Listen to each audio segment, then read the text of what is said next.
नमस्कार दोस्तों, एक बार फिर से आपका स्वागत करता हूं अपने चैनल पर जिसका नाम है ग्रोनोलॉजी और हम यहां पर बातें करते हैं ग्रोथ की। आज की वीडियो में हम बात करेंगे कि कैसे एक नो नथिंग इन्वेस्टर जिसको स्टॉक मार्केट के बारे में कुछ नहीं पता वो कैसे कंसिस्टेंटली एक अच्छा रिटर्न स्टॉक मार्केट से कमा सकता है। पहले की वीडियो में जो हमने बात की तो मैंने बताया आपको कि कैसे हम अपने लाइफ के अलग अलग गोल्स प्लान कर सकते हैं, लाइक रिटायरमेंट हो गई, बच्चों की पढ़ाई हो गई, उनकी शादी हो गई, ये सब चीज़ें हम कैसे प्लान करते हैं और किस जगह पर हम इन्वेस्ट करें कि हमको ज़्यादा से ज़्यादा रिटर्न मिले। तो आज मैं आपको बताऊंगा कि स्टॉक मार्केट हमको कितने % रिटर्न दे सकता है और उसके लिए हमें कोई ज़्यादा मेहनत भी नहीं करनी पड़ती। तो हम आज आ चुके हैं हमारी कंप्यूटर स्क्रीन पर। यहाँ पर मान लीजिए कि हम सेंसेक्स का रिटर्न कैलकुलेट करते हैं। अभी सेंसेक्स का रिटर्न कैलकुलेट करने के लिए हमें पहली चीज़ जो चाहिए वो ये चाहिए कि सेंसेक्स की जो जब ये स्टार्ट हुआ था तो उसकी प्रेजेंट वैल्यू क्या थी। तो ये स्टार्ट हुआ था तकरीबन 1980 में 100 पॉइंट के साथ स्टार्ट हुआ था। आज 2021 चल रहा है और इसकी वैल्यू आज 56,000 के आसपास है, 56,100 के आसपास है। ये वीडियो मैं आज 28 अगस्त 2021 को रिकॉर्ड कर रहा हूँ, तो आप देख सकते हैं कि आज सेंसेक्स की क्या वैल्यू है। इन सब के दौरान जो समय हुआ है वो हुआ है 41 ईयर्स। तो यहाँ पर हम चेक करेंगे रेट का फॉर्मूला लगाकर कि जब सेंसेक्स 1980 में 100 पॉइंट से स्टार्ट हुआ और आज उसकी वैल्यू 56,100 है, तो कितने % CAGR उसको मिला। CAGR का मतलब होता है कंपाउंडेड एनुअल ग्रोथ रेट। अभी ये क्या होता है, जैसे हम FD में इन्वेस्ट करते हैं तो हमें हर साल तकरीबन 5% का इंटरेस्ट मिलता है और जब हम उस FD को मैच्योर होने के बाद पैसा वापस नहीं निकालते और दोबारा से FD को रिन्यू करा देते हैं तो जो प्रिंसिपल था हमारा और जो इंटरेस्ट था वो नेक्स्ट ईयर के लिए प्रिंसिपल बन जाता है। ठीक है, तो ऐसे कर करके वो एक बड़ा अमाउंट होता चला जाता है। अब यहाँ पर सेंसेक्स ने हर साल कितने % का रिटर्न गेन करा, जिससे वो 100 पॉइंट से शुरू होकर 56,100 तक पहुँचा। ठीक है, तो यहाँ पर एक एक्सेल फाइल मैंने बनाई है, इसमें मैंने लिखा है Sensex started in 1980 at 100। Means अगर किसी व्यक्ति ने 100 रुपये उस वक्त सेंसेक्स के ऊपर लगाए होते, सेंसेक्स के अंदर इन्वेस्ट किए होते, तो आज उसकी करंट वैल्यू 56,124 हो चुकी होती, जो कि 28 अगस्त को आज सेंसेक्स की करंट वैल्यू है। नंबर ऑफ पीरियड इस बीच कितने हुए, 41। PMT क्या था, PMT इस पर मंथ ट्रांजैक्शन हमने कितनी की, तो ऐसा कुछ किया नहीं हमने, तो 0 हो गई वो। प्रेजेंट वैल्यू हमने 100 रुपये दिए थे और लगाकर हमने 41 ईयर्स तक वेट किया और आज फ्यूचर वैल्यू उसकी हो गई है 56,124।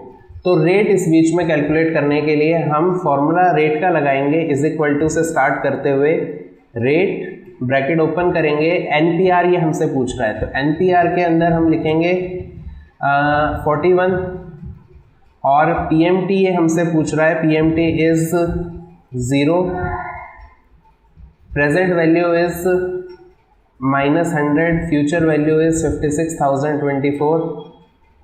ब्रैकेट बंद करेंगे, टाइप की ज़रूरत नहीं है क्योंकि हम पर मंथ की ट्रांजैक्शन नहीं हो रही है यहाँ पर। तो रेट हमारा तकरीबन आ जाता है 17%, मतलब कि 17% रेट ऑफ रिटर्न सेंसेक्स ने दिया हर साल, जिसके चलते वो 100 रुपये से बढ़कर 56,124 तक हो गया। तो अगर हम यहाँ पर रुके तो सोचने की बात यह है कि इस बीच पे स्टॉक मार्केट सोची कितनी बार ऊपर उछाल मारा उसने, कितनी बार गिरी, बहुत बुरी तरीके से भी गिरी, लेकिन फिर भी 17% कंसिस्टेंट रिटर्न उसने दिया। और अगर हम FD की बात करें या किसी और इन्वेस्टमेंट इंस्ट्रूमेंट की बात करें तो वहाँ पर हमें केवल FD में बात करें तो 5%, 7%, 8% इस तरीके से रिटर्न्स हमने देखे थे, लेकिन स्टॉक मार्केट में इतना रिटर्न कंसिस्टेंट हमें मिलता है। सोचिए हज़ारों बार मार्केट गिरी, हज़ारों बार मार्केट उठी होगी, लेकिन फिर भी उसने 17% का रिटर्न हमें दिया। अभी कुछ लोग यहाँ पर सोच सकते हैं कि मार्केट अभी पीक पे चल रही है तो ये रिटर्न इसने इतना दिया है, तो चलिए मैं थोड़ा सा इसका कम करके दिखा देता हूँ कि 56,000 मान लीजिए आज मार्केट नहीं होती और आज मार्केट होती तकरीबन 45,000 पे, ठीक है। 10,000 पॉइंट मान लीजिए आज से मार्केट गिर जाती है, तो इसने कितना % रिटर्न दिया होता? 16%, ठीक है। और यहाँ से अगर मार्केट और भी ज़्यादा गिर जाती है, मीन्स 35,000 पे आ जाती है, तो कितना है? 15%।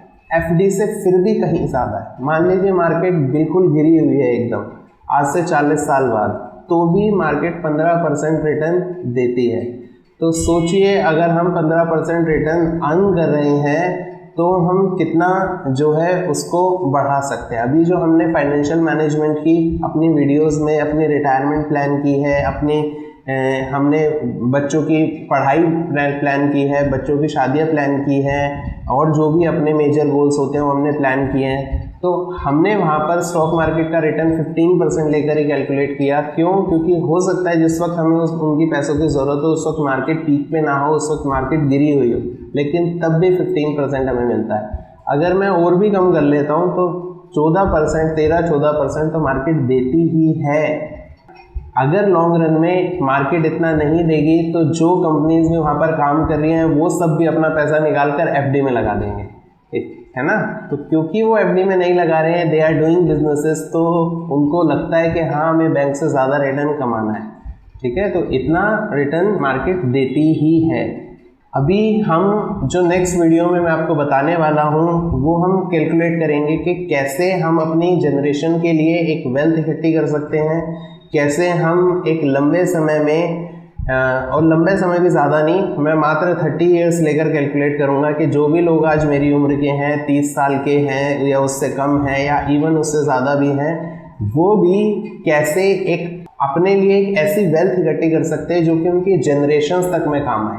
तो नेक्स्ट वीडियो के लिए आप ज़रूर इस चैनल को सब्सक्राइब कर देना और बेल आइकन को ज़रूर हिट करके, और 3 ऑप्शन आपके सामने आएंगे, तो सबसे ऊपर वाले ऑल पे क्लिक कर देना ताकि जब भी मैं वो वीडियो अपलोड करूं आपको सबसे पहले नोटिफिकेशन मिले। साथ ही अगर आपको ये वीडियो अच्छी लगी हो तो इस वीडियो को ज़रूर लाइक करना, और इस वीडियो को अगर आपने कुछ वैल्यू इससे पाई हो तो प्लीज़ इसको शेयर करना, ताकि और भी लोग जो कि इस चीज़ में कंफ्यूज रहते हैं कि स्टॉक मार्केट जो है एक कुआं है, इसमें पैसे डूबते हैं, लोगों के मिथ बने हुए हैं, गलत धारणाओं में लोग जी रहे हैं, तो वहाँ से ये क्लियर हो सके कि लॉन्ग रन के अंदर जब हम इन्वेस्ट करते हैं तो हम एक अच्छा अमाउंट वहाँ से क्रिएट कर सकते हैं। चाहे मार्केट गिरे चाहे उठे, लॉन्ग रन में इस चीज़ का कोई इम्पैक्ट नहीं होता है, ठीक है। तो प्लीज़ शेयर करें, सब्सक्राइब करें, लाइक करें, और इसी के साथ मिलते हैं अगली वीडियो में। Thank you so much for watching.